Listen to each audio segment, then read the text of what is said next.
kalau kita ngelihat sekarang dalam radius provinsi, kita harus lihat juga apakah ini benar-benar efektif dan efisien, karena bisa jadi satu sekolah itu banyak sekali peminatnya, sedangkan mungkin yang harusnya berada pada sekolah tersebut yang jaraknya lebih dekat tidak bisa mendapatkan tempat tersebut. Jadi mungkin harus perlu ada kajian ulang lagi. Saya lebih setuju sekarang yang posisinya domisili, yang siswa itu dapat kesempatan untuk sekolah di lingkungan sekitar rumahnya. Jadinya untuk orang tua ya memudahkan memantau anak-anaknya. Untuk mengantar anak yang kecil juga lebih cepat, lebih mudah.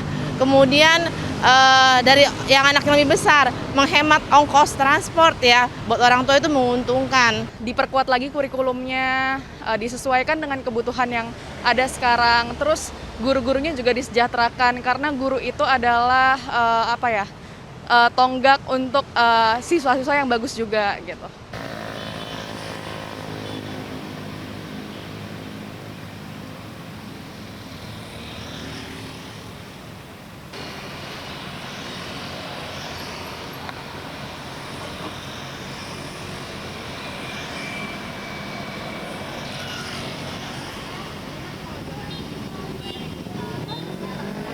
Halo Mbak, namanya siapa? Sonya. Oke, Mbak Sonya, kita mau tanya terkait sistem PPDB. Sekarang kan udah berubah menjadi 4 sistem ya, yaitu yang paling booming itu sebenarnya zonasi.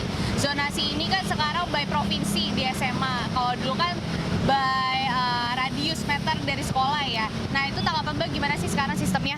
Oke, kalau kita ngelihat sekarang dalam radius provinsi, kita harus lihat juga apakah ini benar-benar efektif dan efisien, karena bisa jadi satu sekolah itu banyak sekali peminatnya, sedangkan mungkin yang harusnya berada pada sekolah tersebut yang jaraknya lebih dekat tidak bisa mendapatkan tempat tersebut. Jadi mungkin harus perlu ada kajian ulang lagi agar lebih efisien dan efektif saja.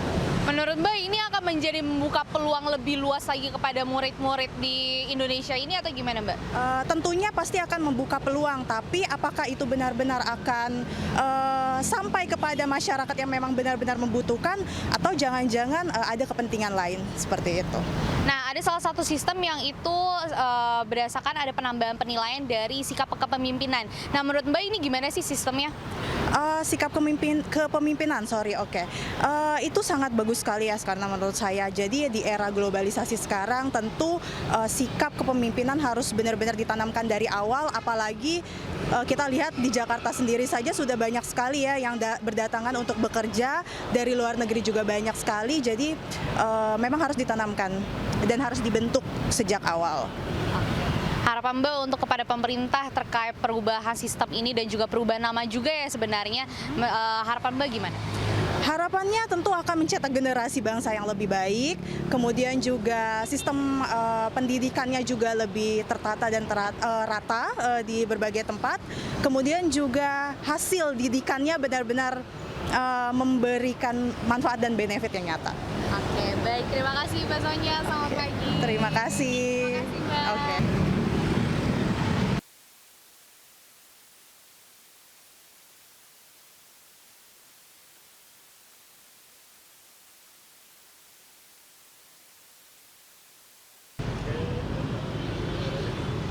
Halo Ibu, namanya siapa? Lili, Oke, Bu Lili, kita mau tanya dong terkait tanggapan Ibu dari sistem pemerintah penerimaan siswa baru. Saat ini kan berubah ya kan, ada namanya yang dari zonasi menjadi domisili. Nah, tanggapan Ibu gimana sih Bu?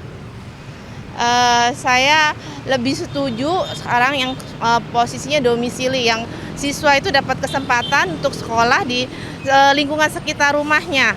Jadinya untuk orang tua ya memudahkan memantau anak-anaknya.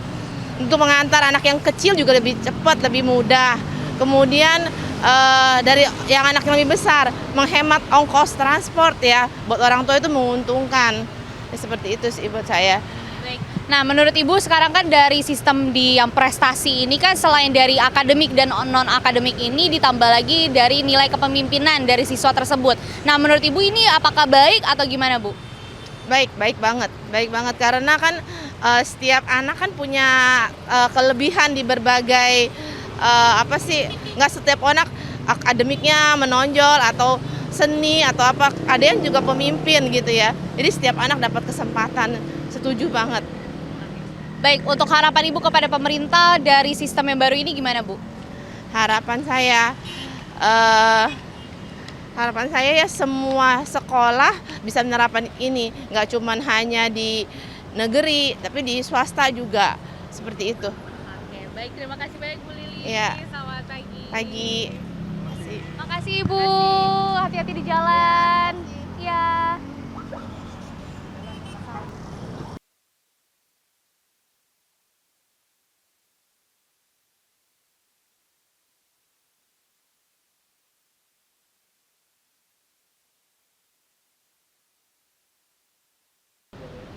Halo, selamat pagi Mbak. Namanya siapa? Velin. Oke. Mbak Feli, kita mau nanya dong terkait sistem penerima siswa baru kan sekarang udah berubah nih. Nah, yang dari awalnya zonasi sekarang jadi domisili, terus abis itu ada penambahan penilaian di sistem prestasi yang dari akademik dan non-akademik, jadi ada penambahan penilaian sifat kepemimpinan anak. Nah, tanggapan Mbak boleh nggak sih disampaikan? Iya nggak apa sih, setuju dengan adanya indikator prestasi itu ya. Jadi kayak siswa-siswanya itu lebih bersaing juga gitu. Jadi kayak maksudnya yang masuk itu semakin SDM-nya SDM bagus. Tapi yang agak saya concern sedikit itu lebih ke kurikulum sih. Mungkin kayak pemerintah sekarang perlu mendrilling lagi ya kurikulum apa yang baik untuk siswa-siswa untuk mempersiapkan dia di pendidikan yang lebih lanjut. Mungkin kayak gitu sih.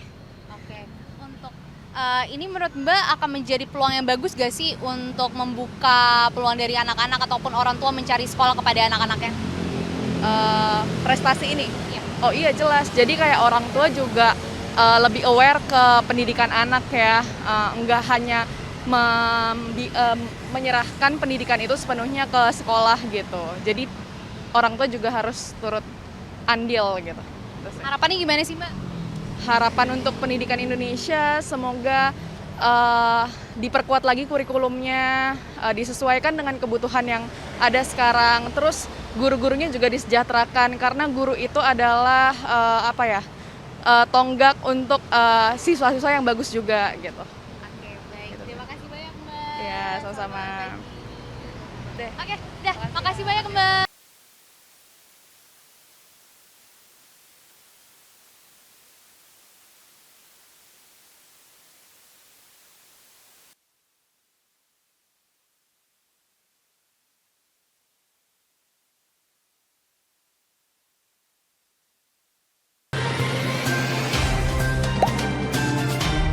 Dengarkan berita bersuara. Klik fitur text to speech di inews.id.